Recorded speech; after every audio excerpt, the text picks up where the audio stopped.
ஏய், குழந்தை பெத்துக்கிட்டா அப்படியே அழகெல்லாம் குறைஞ்சிருங்கிற நினைப்பா உனக்கு? அத்தை, இந்த வீட்டில் நான் தான் ஷார்ப்புன்னு நினச்சேன். ஆனால் நீங்கள் என்னை விட ஷார்ப்பாக இருக்கீங்க.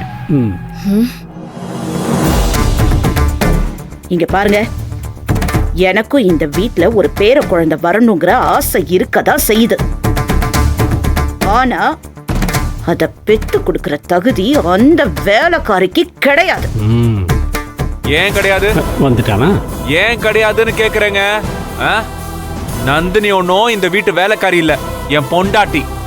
இந்த வீட்டோட வாரிசை பெத்து தர போறது என் பொண்டாட்டி நந்தினி தான்.